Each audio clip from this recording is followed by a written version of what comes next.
Et l'invité de ce 20h est le ministre de l'Hydraulique et de l'Assainissement, Dr Cheikh Tidiane Dièye. Monsieur le ministre, bonsoir et merci d'être là ce soir. Bonsoir, cher Mohamedou Bamba. Merci pour l'invitation et pour l'opportunité que vous nous donnez de communiquer presque en instantané avec nos concitoyens. Aussitôt à la fin de la visite que Monsieur le Président de la République vient d'effectuer sur le terrain. Et je l'avais accompagné avec d'autres collègues ministres et puis d'autres responsables des structures techniques du gouvernement. Effectivement, vous venez de voir ce bloc qui est consacré donc à la situation à Dakar. Actuellement, ce soir, quel est l'état de la situation? Mais écoutez, la situation, ça dépend des zones concernées. Évidemment, j'ai suivi aussi le grand point que vous avez fait au cours de ce journal et je vous en félicite puisque dans notre approche de gestion de cet hivernage et des inondations, nous voulons avoir une démarche de transparence, de sincérité et de donner les informations et vous y contribuez très fortement. Dakar a reçu beaucoup de pluie, 77,2 mm d'eau enregistrée à la station de Grand Yoff. Et cela est une pluie importante. On dit qu'on a une pluie extrême dès que ça passe 70, voire 100 et quelques millimètres. Et quand ça tombe en une seule fois sur Dakar, c'est une grande pluie. Et cela a causé des difficultés, des inondations dans un certain nombre de quartiers. Parmi les plus importants, parce que pour chaque hivernage, évidemment, vous voyez même des noms de quartiers émerger, être dans l'espace public. Pour cette pluie-ci, d'avant-hier à hier, on a eu les parcelles assainies, différentes unités des parcelles assainies, mais le point le plus emblématique a été l'unité 24 des parcelles assainies, vous l'avez suivi dans vos reportages. Nous avons également eu beaucoup de difficultés à Thiaroye, d'où nous sommes venus d'ailleurs, le président de la République y est allé pour faire des visites. À Yoff, Tongor, Yoff, le centre de santé Philippe Maguilène Senghor, qui a aussi connu quelques difficultés. D'autres quartiers comme Grand Yoff a eu aussi son lot, la bretelle ou front de terre dans cette zone-là avec l'autopont de front de terre. Toute cette zone a ici eu des difficultés. Évidemment, dans la banlieue, partout aussi, on a reçu des pluies. Peut-être avec une intensité moindre que les années précédentes, mais on a quand même constaté quelques difficultés au moment des pluies. Mais évidemment, là également, je crois que vous l'avez constaté parce que c'est apparu dans vos reportages. Beaucoup de zones qui ont été très, très fortement inondées pendant la pluie et quelques heures après, lorsque les pompages se sont poursuivis, lorsqu'on a laissé se dérouler le temps de latence nécessaire pour l'évacuation des eaux. Beaucoup de ces zones ont été mises hors d'eau, exsondées. Il y a encore quelques soucis, notamment à Thiaroye, d'où nous venons. Mais si on compare avec les parcelles assainies unité 24, entre hier matin, lorsque l'imam dans les eaux a fait son appel, il avait presque de l'eau jusqu'au niveau de torse. L'après-midi, quand je suis revenu de voyage, j'ai enchaîné au niveau des parcelles assainies. J'avais encore de l'eau jusqu'au niveau des genoux.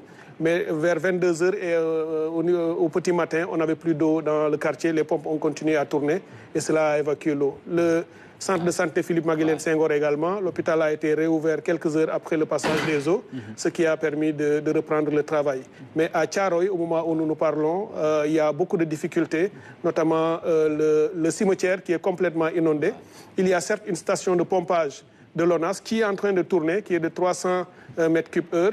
Nous allons dès ce soir avec aussi l'appui des sapeurs-pompiers qui vont s'y mettre, plus le dédoublement de la capacité de pompage. Nous espérons d'ici demain, ce sont les instructions fermes de M. le Président de la République, nous allons pouvoir évacuer les eaux. Je voudrais, si vous le permettez aussi, saisir l'occasion pour remercier les plus hautes autorités, puisque nous avons voulu placer la gestion de cet hivernage sous le sceau de la réactivité, presque de la spontanéité, de la réactivité, disons, à chaque fois qu'il y a un problème, parce qu'on est dans un contexte de changement climatique. La météo avait annoncé des pluies extrêmes. Lorsqu'elles arrivent, évidemment, ça crée des difficultés. Mais nous avions voulu que les autorités soient présentes et le président de la République en a donné l'exemple. Hier, dès ma descente d'avion, il m'a appelé. Il a pris, disons, les nouvelles ou le rapport sur ce qui s'est passé dans le pays. Il m'a donné ses instructions. Le soir, il a aussi continué à suivre.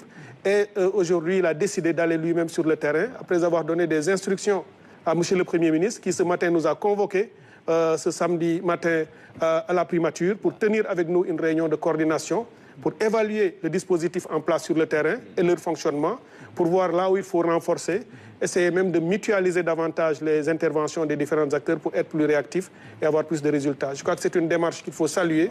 Le président a fait preuve d'empathie, de réaction, de proximité et de solidarité. Je crois que c'est ça qu'il faut. Ils nous donnent tous l'exemple. On me dit souvent qu'on me voit partout sur le terrain. Est-ce que je ne me fatigue pas? Je leur dis parce que je sais que j'ai un président de la République et un Premier ministre qui non seulement nous disent de le faire, mais aujourd'hui nous donnent l'exemple par leur engagement permanent, constant sur le terrain. Et je crois que c'est quelque chose qu'il faut saluer. Évidemment, la population voit cela. La population réagit positivement. Elle est très rassurée par cette démarche des plus hautes autorités, d'être tout le temps à leur côté, de s'enquérir de leurs problèmes et d'y apporter des solutions concrètes. Et je crois que ça, c'est important aussi de le dire à nos concitoyens. Des problèmes, il y en a. Il y en aura sans doute encore.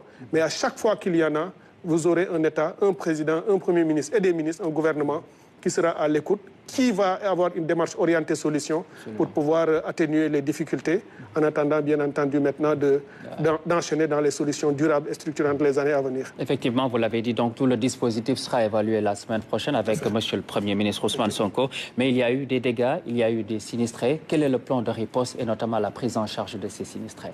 Bien, on a déjà dans le dispositif préparatoire, parce que souvent même, il faut aussi le dire aux concitoyens, la préparation de cet hivernage a commencé dès la fin de l'hivernage 2024. Nous avons tenu un comité national de gestion des inondations, nous avons enchaîné des rencontres avec toutes les structures opérationnelles et au moment où je vous parle, nous avons des plans communaux de sauvegarde, ce sont les plans de contingence dans toutes les municipalités où on a fait des cartographies des zones inondables et qui sont déclenchés à chaque fois qu'il y a des risques de problèmes ou que les sinistres arrivent. Donc, avec l'administration territoriale, les gouverneurs, les préfets et les sous-préfets, les recensements des sinistrés est en cours, avec maintenant un dispositif qui viendra derrière. Parce que le ministère de l'Hydraulique et de l'Assainissement, dont c'est le rôle, assure la prévention et la gestion des inondations. Mais lorsqu'il y a des sinistres, tous les autres ministères se mettent aussi en branle, le ministère de l'Intérieur avec la protection civile, mais également le ministère de la Solidarité nationale. Pas plus tard que ce matin, Monsieur le Premier ministre a donné des instructions à Madame le ministre de la Solidarité pour voir, après avoir reçu l'identification de tous les sinistrés à l'échelle du pays, de mettre en place un dispositif d'appui pour les aider sur les besoins et les équipements et denrées les plus importants, mais également ceux qui ont perdu, disons, beaucoup de choses importantes dans les maisons inondées et autres, voir aussi quel type d'accompagnement il est convenable de leur apporter.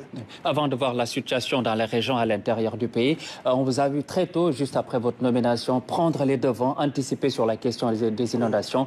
Est-ce que vous pouvez revenir donc sur les différentes interventions en termes de notamment prévention de gestion de ces inondations-là? C'est une très bonne question. Ce que nous avons fait ces 15 derniers mois a été simplement remarquable. En mettant de côté toute autre formule de communication et autres, il faut le remarquer parce que ce sont les populations elles-mêmes qui le disent.